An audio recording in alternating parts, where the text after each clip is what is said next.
Hello and welcome to the Drexel Interview.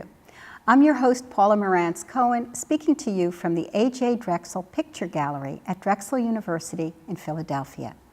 Today my guest is James Kaplan, novelist, journalist, and biographer, most recently the author of the acclaimed two-volume biography of Frank Sinatra.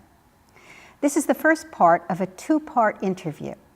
In this interview, we'll discuss the first volume of Mr. Kaplan's biography, Frank the Voice, which deals with Sinatra's formative years, his tremendous early success, his career slump, and his comeback. In the second part, we'll discuss Volume 2, Sinatra the Chairman, which chronicles his continued tumultuous life and his emergence as an iconic figure in American entertainment. James Kaplan, welcome to the Drexel Interview. Thank you, Paula. Delighted to be here. Well, you put in your first volume, which we're going to discuss here in this episode, you talk quite a bit about Frank Sinatra's mother, Dolly. Yes. She was a very powerful and vibrant woman, Yes. and she had a great influence on him. I wonder if you could tell us a little bit about her importance. She had enormous importance. Frank Sinatra was an only child, which was highly unusual in those days, but he weighed 13 pounds at birth, and Dolly was a very small woman. She was under 5 feet tall. And it was an extremely difficult birth, and I think she decided after he was born that she'd rather not go through that again. She was a brilliant woman, and in many ways she and her son, her only child, were the same person. She was brilliant, she had a volcanic temper, she was pathologically impatient. She was often absent when he was growing up, and when she was present, she was a rough mother to have. Sinatra later said that he never knew whether his mother was going to hug him or hit him. And she did both. She did both. She and his father, Marty, ran a bar called Marty O'Brien's, which was named after Marty's. Marty was very briefly an extremely unsuccessful bantamweight prize fighter in the 1920s. He had tattoos all over his arms. And they ran this bar called Marty O'Brien's, and behind the bar they used to keep a little billy club in case there were problems of any sort. Anyway, when there were problems with Frank, Dolly would take out the billy club and give him a whack with it. So anyway, you really give a picture of somebody who would have put her stamp on her son. Yes, literally in some cases. Literally. Yeah. And it's interesting you say how brilliant she was, because you also say throughout the book and in your second volume as well that Frank Sinatra was a musical genius, Yes. and I agree with you there. Yes. And so his genius manifested itself in his music. And I wonder how early or at what point you think that showed itself, and whether he was aware of it and it became part of what gave him the confidence he had to push forward. He claimed in later life that when he was just a kid in Hoboken, New Jersey, that he heard the music of the spheres. And that sounds very airy-fairy, and it sounds kind of fanciful, but I think in his case it was literally true. I think this was a guy whose musical gifts were on a Mozartian level. It's the kind of musical mind that comes along maybe every 200 or 300 years. Funny, we don't think of Sinatra in that way. Of course we don't. But when you see the movie Amadeus, do you think of Mozart in that way? You see a strange character who misbehaves a lot, which is what Sinatra was. It is a hard thing to carry around genius, and he had a hard time with it. Well, I hope we can talk more about the musical part, but Yeah. going on with so much of Sinatra's mystique is connected with his life story and his connections and so forth, the mob being one. Yes. From an early age. Yes. And I wonder, the connection with the mob that you trace or you discuss throughout the two volumes, did it have its beginnings in his childhood Yes. neighborhood in Yes. Hoboken, Yes. right? Tell us about Hudson that. Hudson County was very strongly Irish-American, but there was also great influence of the mob in Hudson County. There was the famous boss of Jersey City, Frank Hague, had a lot of friends in the mafia, and Dolly Sinatra, as somebody who was very plugged in politically, had a lot of friends in the mafia and began helping Frank get some of his early jobs through some of her mob connections, because the mob ran a lot of things. They ran a lot of the bars, they ran the jukeboxes, and they ran the nightclubs. And so when Sinatra began performing in clubs at a very young age, he began encountering these men, and they were sort of heroes to him. Now, this was because he himself was frail. Well, not just because he was frail, but because he was Italian-American. This was, it's tempting to feel nostalgic about, say, the big band era, 1935, the 1930s, or even the 1920s. It's tempting to feel nostalgic about America's past. When you look very clearly at these times, there's a lot not to feel nostalgic about. And one of the worst aspects of those years in America was the total domination of the political world and the cultural world by white Anglo-Saxon Protestant males. If you were not white Anglo-Saxon Protestant male, you were on the outside. Italian Americans were very low on the social ladder, and indeed only about a half rung up from African Americans. And like African Americans, they were seen as happy, singing, dancing people who, and in their case, who loved to eat spaghetti. It was very demeaning, and Sinatra suffered from that. And when he began to meet these mob guys, he found Italian-American men who were men of power, and so he idolized them. And that continued throughout his life. His whole life. Well, he, as you mentioned in passing, he began singing with the big bands as a crooner. Well, right? Was that what they called it? Well, that term doesn't exactly apply to Sinatra. It has often been applied to Sinatra, and I don't want to be too much of a literalist or too prissy about it, but in fact, in my mind, and in the minds of a lot of people who study popular music, a crooner is a male vocalist who sings in kind of a high voice. Rudy Vallee was a crooner. Bing Crosby was not? Bing Crosby was often called a crooner, but Bing Crosby really marked a sea change in American popular singing by men. He came along, he sounded like a man. Before that, you had people like Vallee, Rudy Vallee and Russ Columbo, these men who sang in these high, almost effeminate voices. There were some technical reasons for that. Crosby came along.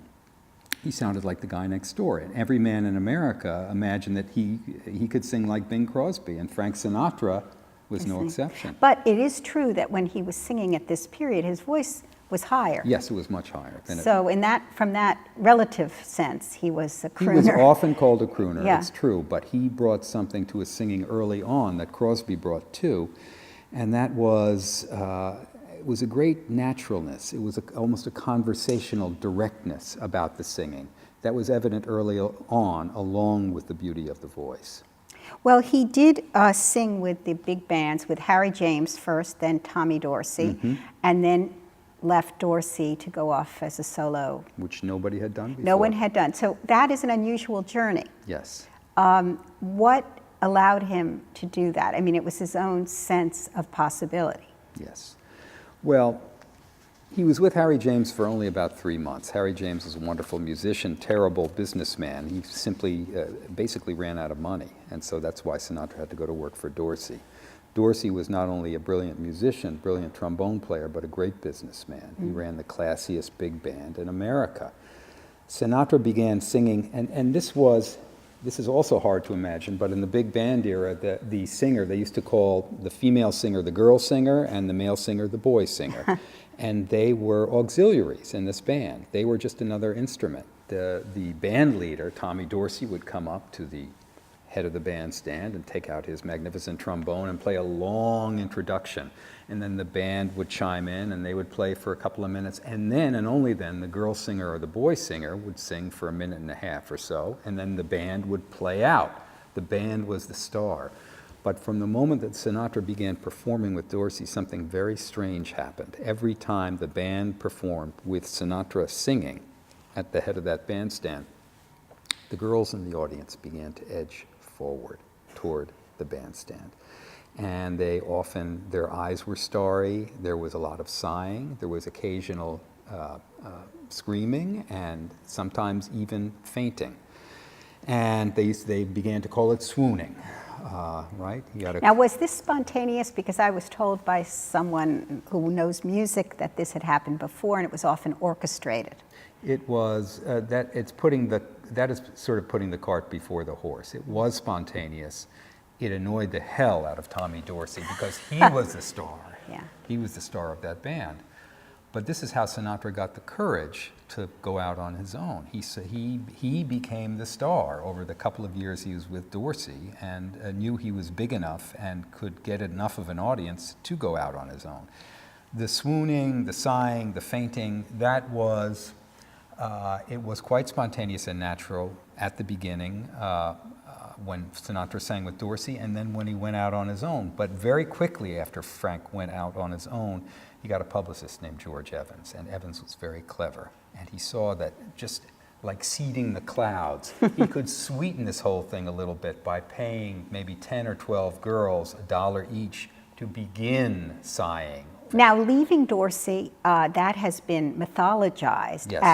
as being, that when Mario Puzo wrote The Godfather, Yes. Johnny Fontane is based on Sinatra, Yes. and the mob coerced the band leader to let Johnny Fontane go. Now, Yes. is that story true for Sinatra? Was there involvement? Depends on how you define coerced. Well, was there contact between the two? There was telephonic contact between Frank Sinatra's North New Jersey godfather, Willie Moretti, and Tommy Dorsey. There was what was probably a slightly menacing, largely insinuating phone call. There was never a revolver put to Tommy Dorsey's head. He was never told that either his signature or his brains would be on the release papers for Frank Sinatra. It was more subtle than... It was more subtle, and the truth of the matter is, as with so many things, the reality is much more boring than the story. There were a lot of lawyers involved in getting Frank loose from Dorsey. He also was married during this. He had married his first wife, Nancy Barbado Sinatra, Nancy Yes. Barbado from Jersey City. Yes. She is still alive. She's 98. And I assume, I mean, you seem to be very admiring of her throughout the I book. am. You refer to her as a beautiful, charming, poised woman, and I sense that your admiration, and I assume you've met her and I have spoken never to met her, and I don't think she would think very much of me, but I have huge admiration for her. Huh, why is I that? think the family is negatively disposed toward me because I do not write panegyrics about Frank Sinatra. He was a complicated man, and as Pete Hamill, who wrote a wonderful small book about Sinatra called Why Sinatra Matters, says, his shortcomings were upsetting. Frank Sinatra's shortcomings were upsetting. And if you're writing a biography, you have to talk about those You certainly shortcomings. do. Yeah, you just do. You do. But your admiration, I thought it came from a personal place because it is very marked. It is marked, and I read a lot about her. I talked to people who knew her. I found her and still find her a completely admirable person, very oddly pure. I'm sure she's human like the rest of us. She certainly lost her temper with Sinatra when he began stepping out on her extremely publicly. She changed the locks in the door. She called a lawyer. But she was beautiful. She was never glamorous in the Hollywood sense, but she had her own real physical beauty and inner beauty as well. Well, he did leave her for Ava Gardner, that Yes. great love story. That was the love story of his life, as you recount it in this volume and in the next. They were two impossible people, very Yes. gifted, volatile, jealous, Similar. Very people. similar to each other, yes. Although I would say, there was a shift in power, but initially a long period of time where she had the power, and then Yes. of course when she declined, he did later in life. That's But right. do you see, the tumultuousness of this relationship? To what extent do you feel it fed Sinatra's music, and without it, perhaps he would not have become the musician, an entertainer that he became? It's a chicken and egg thing. It is, of course it fed his music. Nelson Riddle famously said, Ava taught him how to sing a torch song. She taught him the hard way. Yeah. Right. And it was true. Ava was an impossible ideal as far as Sinatra was concerned. She was the one he could never conquer. He made so many conquests in his life. He couldn't conquer her. And as soon as they married in 1951, his career was already in steep decline. She began getting tired of him. She was tired of his moping around all the time and of his failing at so many things. And she was very quickly eager to get him off her hands. They were really, the two of them, they were sort of like an unstable chemical compound. They could never bond. He was in this slump in the Yes. late 1940s. Yes. And the public who had been, as you said, they had been screaming, the women had been screaming and fainting and so forth. What happened that It was overdetermined. There were at least a half dozen reasons that Frank Sinatra's career all but disappeared after World War II. The one reason he couldn't control was that he had made his superstardom by singing these ballads of yearning during World War II, when everybody was yearning and everybody was feeling melancholy about the boys who were away fighting. Suddenly the war is over and everything changes very rapidly. The political climate turns extremely conservative. Everybody wants to forget about the war. They don't want to hear ballads of yearning. They want to hear these cheesy novelty tunes. They want to hear upbeat stuff. And Sinatra tried to go along with that, but it wasn't his style, cheesy novelty stuff. His records stopped selling. That was the first thing. But then there were 3, I think, if not 4, self-inflicted wounds, big ones. He began to fraternize publicly. He was cited at a mob conference in Havana, Cuba, having dinner with Lucky Luciano by a Hearst columnist named Robert Ruark. Ruark began churning out these columns in the Hearst papers, which were extraordinarily powerful and very politically conservative about Sinatra and his mafia pals. Sinatra was also a liberal. The Hearst papers didn't like him for that. And then he was an adulterer. The Hearst papers didn't like him for that either. So suddenly this guy is being pilloried across the board, and Columbia Records dropped him because his records aren't selling. His movie studio dropped him, MGM. His agents, everybody dropped him. And then he came back. Well. 2 things. His part as Angelo Maggio Yes. in From Here to Eternity. Yes. And his signing with Capitol Records Yes. with Nelson Riddle as his arranger. So let's first talk about the film. Yes. The The Godfather comes back into the story. Yes. Yes. The part obsessed him. He Yes. wanted that part, and you go into such detail, it's very engrossing, about the way he read that book and dog-eared it and underlined it and would study that, Yes. character, Yes. wanting that role. Yes. What do you make of that? He was always a great reader, Sinatra was. Even though he dropped out of high school at 16, he always had his nose in a big book. But this particular big book he saw as his road to come back. He saw this book, this part which he felt was him. He knew that Angelo Maggio, this downtrodden little private soldier, was him. And he knew that that role needed to be his. This was his path to redemption. And he didn't get it with a horse's head in the movie producer's bed. He got it through Ava Gardner. Ava Gardner went to Harry Cohn, the head of Columbia Pictures, widely renowned as the biggest lecher in Hollywood, which was saying something in those days. And she was the most beautiful woman in the world.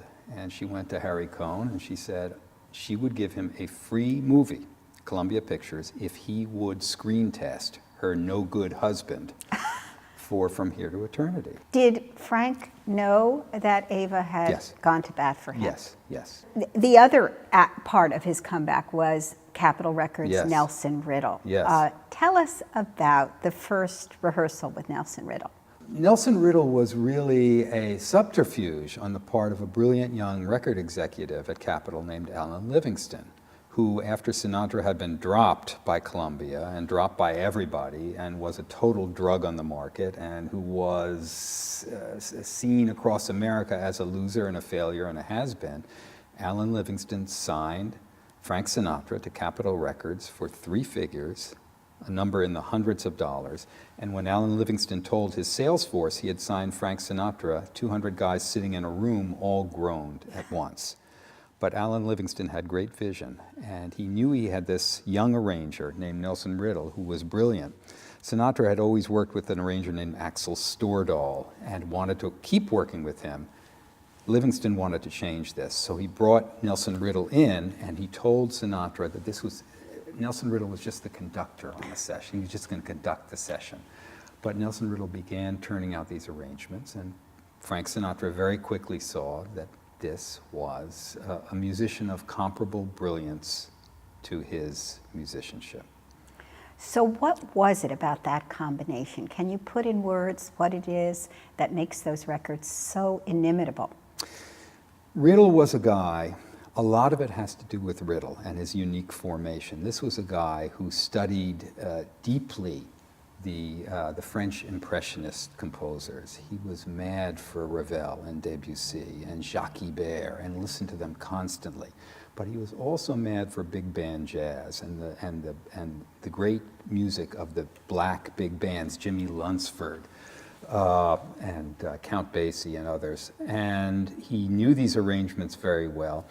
Riddle was able to combine these two strains into a unique musical tapestry no other arranger was really capable of. And Sinatra, who always had amazing ears, Sinatra loved classical music himself, and he loved a lot of the same composers that Riddle did, saw it at once. The second he heard the playback of I've Got the World on a String, Sinatra said, I'm back, baby, I'm back. He knew. He knew. You write that Sinatra attempted suicide. It Yep. was connected to Ava. Not after he won the Oh, award, when no. after he was nominated for the award. It's an odd timeline, but it's a very significant one.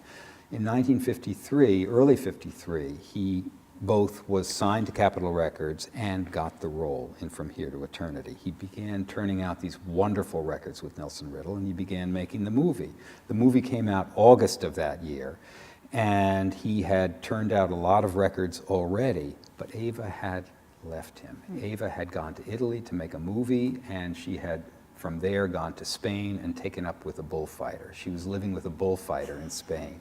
Sinatra couldn't stand it. It made him desperate. It made him suicidal. It was November of '53, with all these wonderful records already in the can and with the movie in the can. The movies had been released already, and he'd gotten great reviews that he made he cut his left wrist very deeply in the apartment of his friend, the songwriter. But one wrist only. One Yep. wrist only. He cut his left wrist, but he really would have bled out had his friend Jimmy Van Heusen, the songwriter, not come home and found him. But he then went to a psychiatrist. I mean, you write this. Briefly, the same yeah. psychiatrist that Marilyn Monroe went Ralph to. Greenson, yeah. Yeah, and but he didn't go back after, I don't know how many times he went, but I find that interesting, and I guess he never really consulted a psychiatrist after that. Well, although he consulted Ralph Greenson, but Ralph Greenson and his wife were watching the Academy Awards in March 1954, and when Sinatra got his statuette, Ralph Greenson said to his wife, "We're never going to see him again," and he never did. And that's because success caused him, I mean, I liked that, I found that an interesting line, but obviously success doesn't take away demons. No. And he didn't take away his, but I No. guess he could indulge them. Yes, exactly. My second book is really the story. The first book is the story of the rise of a romantic young troubadour. The second book is the story of power, Sinatra's acquisition of unprecedented power, commercial power, artistic power, political power, and it's a cautionary tale in a lot of ways, because ultimately he was a kind of Midas. He had all the gold that the world could provide, but as his daughter Tina wrote in her memoir, she said, "My father was a deeply feeling man who could not attain an intimate relationship with another human being." Yes, it was a tragic tale. We'll get to that second book soon in our next episode. But I wonder, to just round this out, after finishing volume 1, which took you 5 years to write, Yes. I believe, Yeah. you would obviously approach this because you loved Sinatra's work and admired it. And I wonder, in immersing yourself in this material over this length of time, what did you feel at the end? How did you feel about your subject? What changed about your feeling, even about the music, Yes. after having done this amount of research and digging into the man? Yeah, I was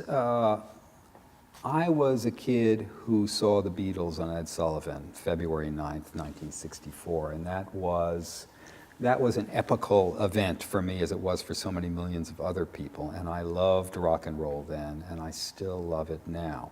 But the process of doing this book showed me that Sinatra was an artist on a level with or above so much of the music that I knew already.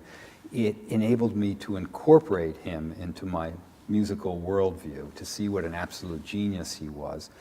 He was a genius, and among his several types of genius was a genius for making himself dislikable. And so I frequently disliked him while I was writing about him. But you gained more admiration for him as a musician? I did. I gained huge admiration. I listened to an enormous amount of Sinatra, and I still do. And every time I heard him singing at his best, which is very often, I got goosebumps, and I still get goosebumps. That first book took me into that universe and broadened my musical horizons so much, even to the point of listening to a lot of the music I described before, the French Impressionist composers, Jacques Ibert, Jimmy Lunceford, Stomp It Off. And you saw the connections to Sinatra? Yes. Okay, well, it will be learned. interesting for me to ask this question again after we talk about the second volume, Sure. which took us to a new place. Yes. Anyway, I want to thank you, James Kaplan, a great interview,